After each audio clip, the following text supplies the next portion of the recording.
Reciban un cordial saludo, amigos, hermanos y ministros, en el nombre de nuestro Señor Jesucristo. No se le olvide compartir estos estudios que son cortos, reflexiones edificantes que tiene que ver con conocer la voluntad de Dios y mi experiencia con Dios. De igual manera, le motivo a que le dé un me gusta después de escuchar estos audios y compartirlos de esta manera. Usted y yo participamos trabajando para el reino y compartiendo la palabra de salvación, de vida y de edificación para otros. El tema de hoy es lo que hace proclama lo que cree. Lo que hace revela lo que cree de Dios, independientemente de lo que usted diga. Cuando Dios le habla a una persona y le revela sus planes y propósitos, siempre causa una crisis de fe. Así que como repaso, eh, podemos decir en cuanto a las afirmaciones sobre la crisis de fe, primero que es un encuentro con Dios y que ese encuentro exige fe. Segundo, los encuentros con Dios son de proporciones divinas. Tercero, lo que hace respuesta a la revelación o invitación de Dios, revela lo que usted cree de Dios o de Él. Y cuarto, la verdadera fe requiere acción. Lo que cree de Dios determinará lo que usted hace y cómo vive. Lo que hace revela lo que cree de Dios, independientemente de lo que diga. Cuando Dios revela lo que se propone hacer, usted enfrenta una crisis, es decir, un momento de decisión. Dios y el mundo pueden ver por su respuesta lo que usted en realidad cree de Él, de Dios. La fe de David es demostrada. Por tanto, vamos a estar leyendo y voy a hacerles algunos comentarios en cuanto a lo relacionado a David, de cómo él creía acerca de Dios. David, según 1 Samuel capítulo 16, del 12 al 13, leemos que Dios escogió a David y envió a Samuel para que le ungiera como el próximo rey de Israel. En el capítulo 17 leemos que Dios trajo a David al terreno donde él estaba actuando. Mientras Saúl era todavía rey, los israelitas peleaban contra los filisteos. David, siendo aún muy joven, fue enviado por su padre para visitar a sus hermanos que estaban en el ejército. Cuando llegó Goliat, un soldado gigante de casi 3 metros de estatura, desafió a Israel a enviar un soldado para pelear con él. La nación del perdedor, esta era la propuesta de este soldado llamado Goliat. La propuesta de él era que la nación del perdedor sería esclava de la del ganador. El ejército de Israel estaba aterrorizado. David preguntó asombrado, ¿quién es este filisteo incircunciso para que provoque a los escuadrones del Dios viviente? Esto lo vemos en 1 Samuel 17:26. David se enfrentó a una crisis de fe. Tal vez se dio cuenta de que Dios lo había traído a este campo de batalla y lo había preparado para esa tarea. David dijo que iría a luchar contra el gigante y declaró su fe. Jehová, que me ha librado de las garras del león y de las garras del oso, él también me librará de la mano de este filisteo. Está en 1 Samuel 17:37. No quiso ponerse las armas usuales de guerra. En su lugar tomó su honda y 5 piedras lisas y le dijo a Goliat, tú vienes a mí con espada y lanza y jabalina, mas yo vengo a ti en el nombre de Jehová de los ejércitos, el Dios de los escuadrones de Israel, a quien tú has provocado. Jehová te entregará hoy en mi mano, y todavía la tierra, y toda la tierra sabrá que hay Dios en Israel. Y sabrá toda esta congregación que Jehová nos salva con espada y con lanza, porque de Jehová es la batalla, y él os entregará en nuestras manos. Está en 1 Samuel 17, versículo 45 al 47. Ahora es de preguntar, ¿por qué creía David que Dios lo libraría de la mano del filisteo? Porque es que David estaba seguro que Dios era el Dios viviente, Jehová de los ejércitos. Ahora bien, según lo que dijo a Goliat, ¿qué creía David de Dios? Que el Señor era el Dios de los escuadrones de Israel. Por sus acciones, David reveló lo que creía de Dios. Las declaraciones de David indican que creía que Dios era el Dios viviente, el libertador. Dijo que Dios era todopoderoso y que defendería los ejércitos de Israel. Sus acciones verificaron que en realidad así lo creía. Muchos pensaron que David era un muchacho necio e incluso Goliat se burló de él. Sin embargo, Dios libró a Israel por medio de David. Por medio de David, Dios le dio una gran victoria y todo el mundo supo que había Dios en Israel, que había el Dios viviente y este era el Dios de Israel. De igual manera, Dios y la gente que nos rodea, nuestra familia, vecinos, compañeros de trabajo, donde quiera que vayamos y nos identifican, siempre sabrán que hay un Dios viviente de acuerdo a nuestras acciones, de acuerdo a lo que estamos mostrando con testimonio. Hablando de otro suceso, en este caso de Sarai, la falta de fe de Sarai. ¿Qué podemos decir? Que Dios, según en Génesis capítulo 15, el 4 y el 5 y el 6, dice que Dios llamó a Abraham y le prometió darle descendencia tan numerosa como las estrellas. Abraham hizo algunas preguntas en torno a la promesa, puesto que no tenía hijo y ya era viejo. Dios le reafirmó: un hijito tuyo será el que te heredará, y creyó a Jehová y le fue contado por justicia. Para ese entonces, Sarai, la esposa de Abraham, tenía más de 70 años. Ella sabía que la edad de tener hijos ya había pasado, de modo que decidió que debía tener hijos, decidió que debía tener hijos de otra manera. Le dio su criada como mujer a su marido para que tuviera un hijo. Ismael nació un año más tarde. Las acciones de Sarai indican lo que creía acerca de Dios, y en este caso le faltaba fe.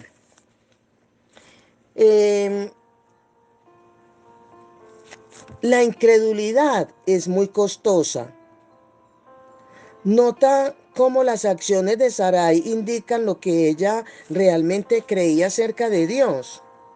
No tenía la fe para creer que Dios podía hacer lo imposible y darle un hijo a los 77 años.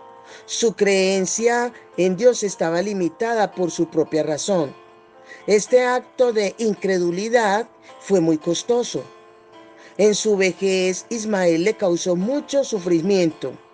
Ismael y sus descendientes han vivido en hostilidad contra Israel y los judíos desde entonces. Lo que usted hace en respuesta a la invitación de Dios en realidad indica lo que usted cree acerca de Dios, porque una cosa es creer de labios y otra cosa es creer en acción. Voy a presentarles algunos casos en este tema, de manera que es importante que usted evalúe la respuesta de los individuos o las iglesias para determinar lo que realmente creían acerca de Dios. El primer caso se trata de Guillermo y Catalina, una pareja que acaban de oír predicar a un misionero. Creen que Dios quiere que vayan como misioneros al África. Catalina afirma que sus padres nunca estarán de acuerdo en que se lleven tan lejos a los únicos nietos que tienen. Deciden entonces abandonar su deseo de ser misioneros. ¿Qué piensa usted que Guillermo y Catalina creen realmente acerca de Dios? Alguien podría decir que Dios es el Señor soberano y tiene el derecho de hacer lo que quiere con la vida de cada uno de ellos. Pero esa no es la respuesta con relación a lo que ellos piensan o ellos creen realmente acerca de Dios. Otra respuesta puede ser, ellos creen acerca de Dios, porque Dios puede convencer a los padres de Catalina que este es su propósito, de modo que puedan entenderlo. Tampoco sería la respuesta correcta.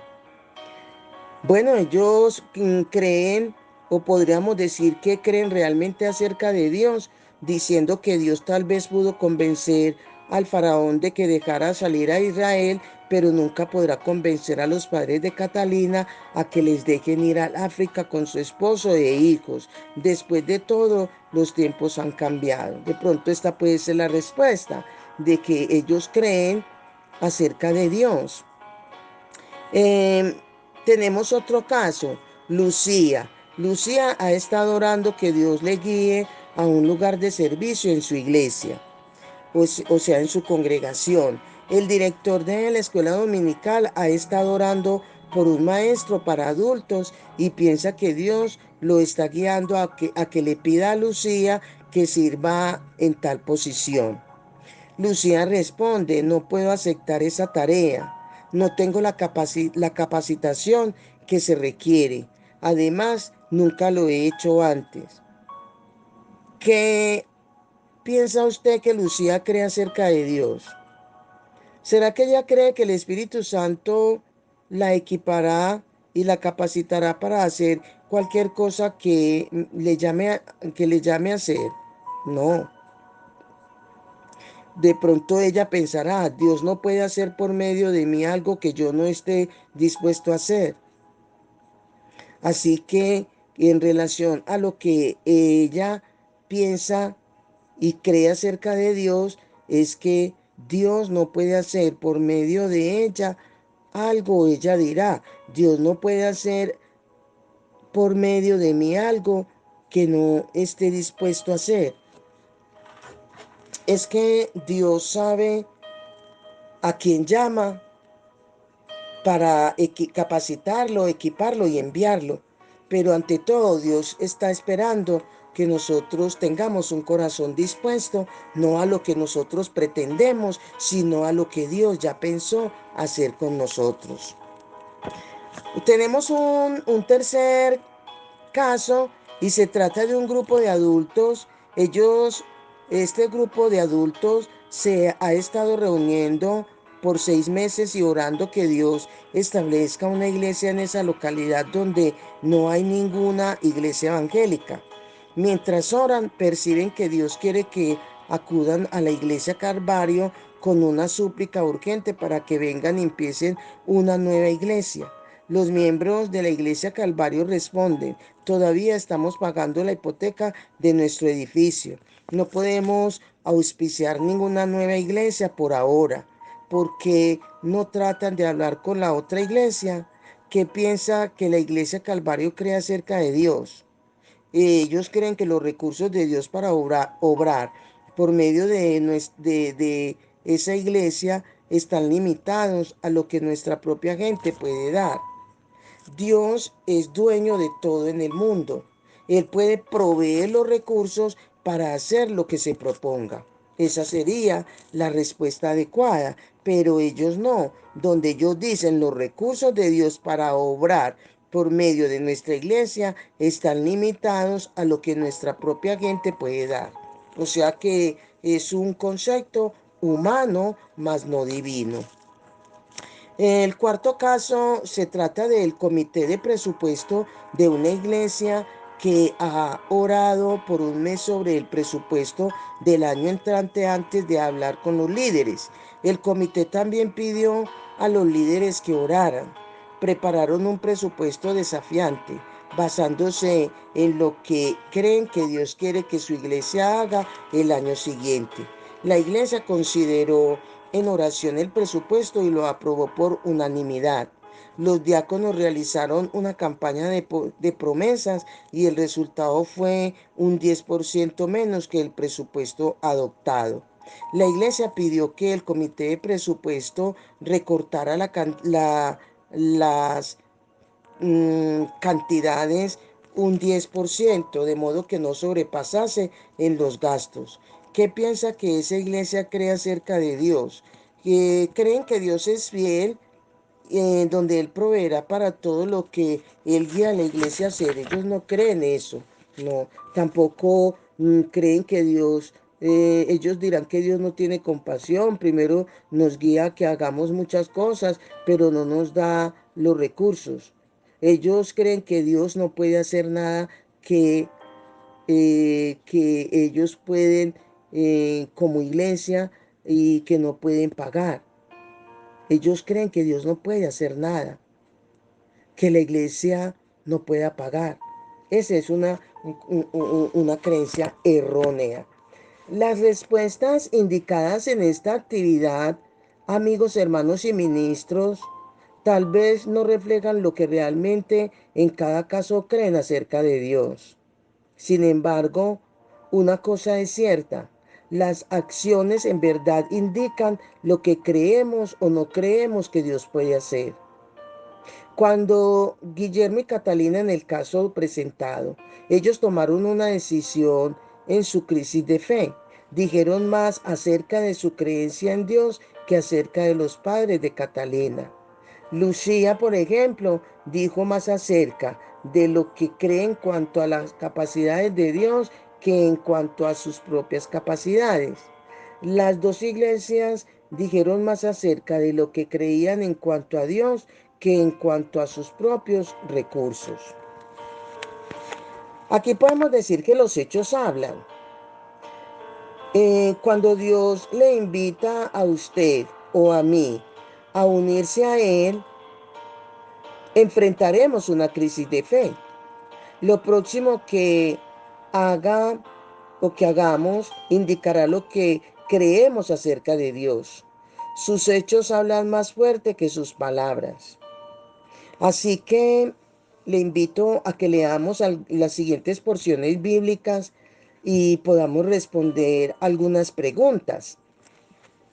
Por ejemplo, en Mateo capítulo 8, el versículo del 1 al 13 nos está diciendo: cuando descendió Jesús del monte, le seguía mucha gente. Perdón, vamos a leer Mateo 8, del 5 al 13. Jesús sana al siervo de un centurión es el título. Entrando Jesús en Capernaum, vino a él un centurión rogándole y diciendo: Señor, mi criado está postrado en casa, paralítico, gravemente atormentado. Y Jesús le dijo: yo iré y le sanaré. Respondió el centurión y dijo: Señor, no soy yo digno de que entres bajo mi techo, solamente di la palabra y mi criado sanará. Porque también yo soy hombre bajo autoridad y tengo bajo mis órdenes soldados. Y digo a este: ve y va, y al otro: ven y viene, y a mi siervo: haz esto, y lo hace. Al oír Jesús, se maravilló y dijo a los que le seguían: de cierto os digo que ni aun en Israel he hallado tanta fe. Y os digo que vendrán muchos del oriente y del occidente, y se sentarán con Abraham e Isaac y Jacob en el reino de los cielos. Mas los hijos del reino serán echados, mas los hijos del reino serán echados a las tinieblas de afuera. Allí será el lloro y el crujir de dientes. Entonces Jesús dijo al centurión: ve, y como creíste, te sea hecho. Y su criado fue sanado en aquella misma hora. Qué maravilla saber que de acuerdo a lo que conocemos de la palabra, actuamos. La pregunta es, ¿qué acción del centurión demostró su fe? Cuando dijo que con la palabra del Señor se harán las cosas. Cuando le dice, di la palabra y mi criado sanará. ¿Por qué cree que el centurión creía en la autoridad y poder sanador de Dios? En este caso de Jesús, por las evidencias o acciones de Jesús. ¿Ve?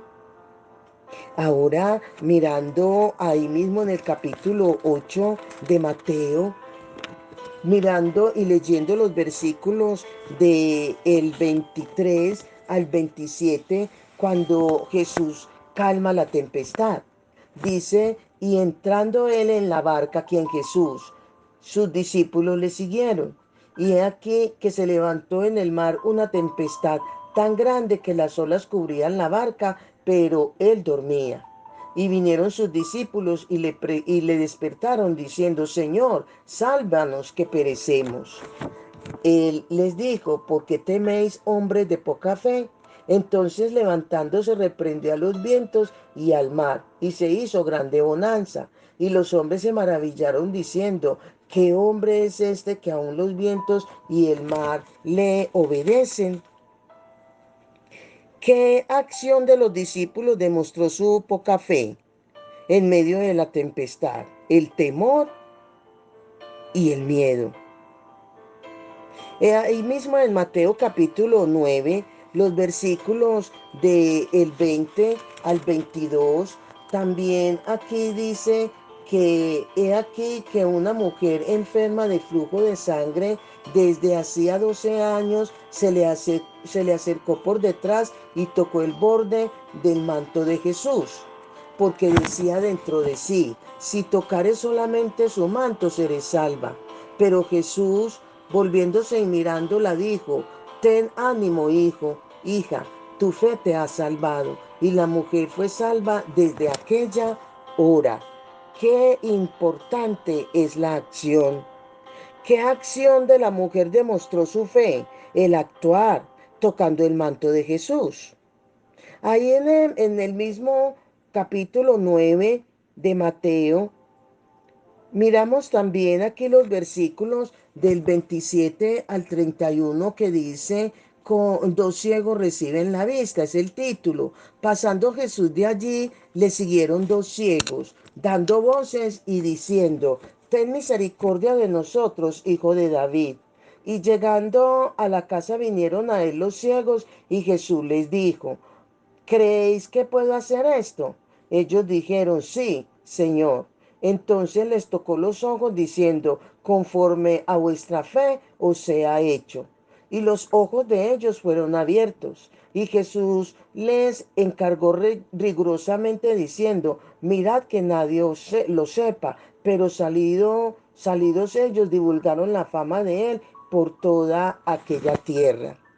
Imposible callar los milagros, las manifestaciones poderosas de Dios.